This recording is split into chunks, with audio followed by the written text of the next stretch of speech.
মহান আল্লাহ রব্বুল আলামিন তার সৃষ্টি জীবের মধ্যে মানুষকে সর্বশ্রেষ্ঠ মাখলুকাত হিসাবে পৃথিবীতে পাঠিয়েছেন।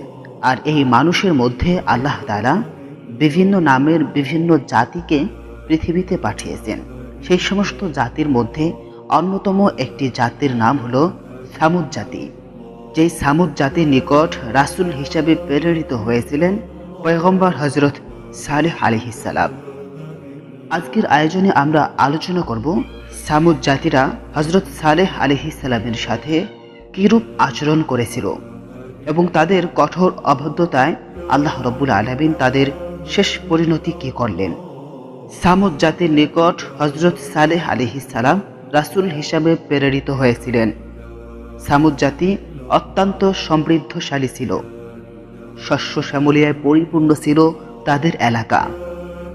বাগ বাগিচা ঝর্ণায় এক নয়ন অবিরাম দৃশ্যের অবতারণা করা হয়েছিল তাদের চতুর্দিকে। কিন্তু এই হতভাগা জাতি মহান আল্লাহ পাক রব্বুল আলামিনের অবাধ্য ও অকৃতজ্ঞ ছিল। মূর্তি পূজা ও ডাকাতি রাহজানিতে লিপ্ত ছিল তারা। তাই হযরত সালেহ আলাইহিস সালাম তাদেরকে উপদেশ দিয়েছিলেন। হযরত সালেহ আলাইহিস সালামের কওমের লোকজন যখন তার দাওয়াতের দরুন বিরক্ত হয়ে গেল, তখন তাদের নেতৃস্থানীয় কতিপয় ব্যক্তি জনতার সামনে হযরত সালেহ আলাইহিস সালামকে বলল যে, সত্যি যদি তুমি আল্লাহ তাআলার প্রেরিত নবী হও, তাহলে এই ব্যাপারে আমাদেরকে কোনো মুজিজা বা নিদর্শন দেখাও, এতে আমরা তোমার সত্যতা বিশ্বাস করব।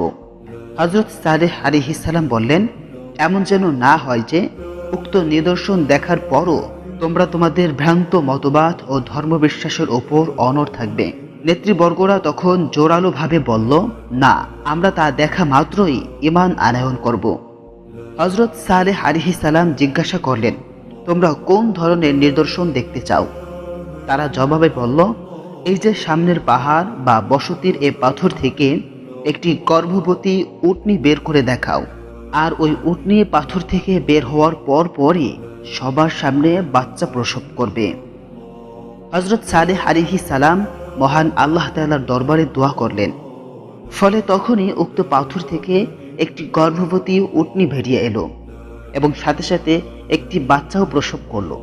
এ দৃশ্য দেখে তাদের নেতৃবর্গের মধ্য হতে জুনদা ইবনে ওমর তো তখনই ঈমান নিয়ে এলো, আর অন্যান্যরাও তখন তার অনুকরণে ঈমান আনবে। এমন সময় তাদের মন্দিরের ঠাকুর ও পুরোহিতরা তাদেরকে নানা কথা বলে ঈমান আনা থেকে বিরত রাখলো। হযরত সালেহ আলাইহিস সালাম কওমের সকলকে বিভিন্নভাবে বোঝালেন। তিনি বললেন, দেখো, তোমাদের কামনা মতে এ উটনী প্রেরিত হয়েছে। আল্লাহ তাআলার এটাই সিদ্ধান্ত যে এর জন্য পানির পালা নির্দিষ্ট থাকবে। একদিন এই উটনী, আরেকদিন অন্য সকল লোকজন ও তাদের পালিত পশুর জন্য নির্দিষ্ট থাকবে। আর সাবধান, এর জন্য কোনরূপ কষ্ট না হয়।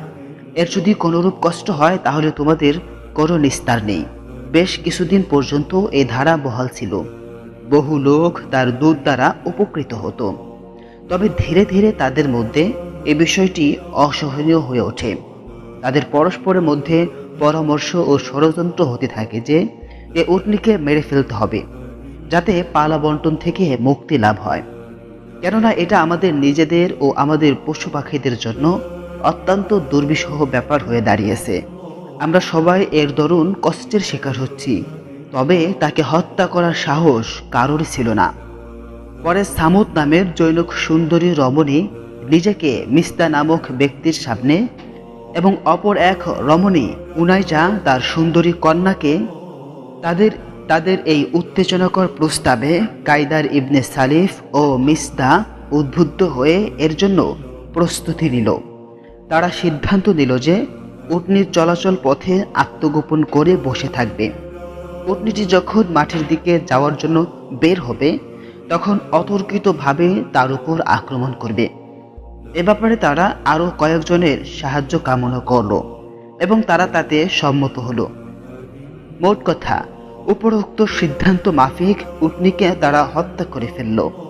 তারা পরস্পরে এও প্রতিজ্ঞা করল যে রাতে আমরা সবাই একত্র হয়ে পয়গম্বর হযরত সালেহ আলাইহিস সালাম ও তার পরিবারের সবাইকে হত্যা করব। তাদের অভিভাবকদের কেউ যেন আমাদেরকে সন্দেহ বা দোষারোপ না করে। উটনীকে হত্যা করার পর তার বাচ্চাটি পালিয়ে পাহাড়ে উঠে চিৎকার করতে করতে এক পর্যায়ে অদৃশ্য হয়ে গেল। হযরত সালেহ আলাইহিস সালাম এ বিষয়ে অবগত হওয়ার পর বললেন, অবশেষে তাই হলো, আমি যার আশঙ্কা করছিলাম। এখন তোমরা আল্লাহ তাআলার আযাবের অপেক্ষা করো। 3 দিনের মধ্যে আল্লাহ তাআলার আযাব এসে তোমাদেরকে অনিবার্য ধ্বংস করে ফেলবে। আর সামুদ নামের এই জাতির সাথে তাই হলো। 3 দিনের মধ্যে তারা ধ্বংস হয়ে গেল আর ভবিষ্যৎ প্রজন্মের জন্য এক শিক্ষণীয় কাহিনী হয়ে রয়ে গেল।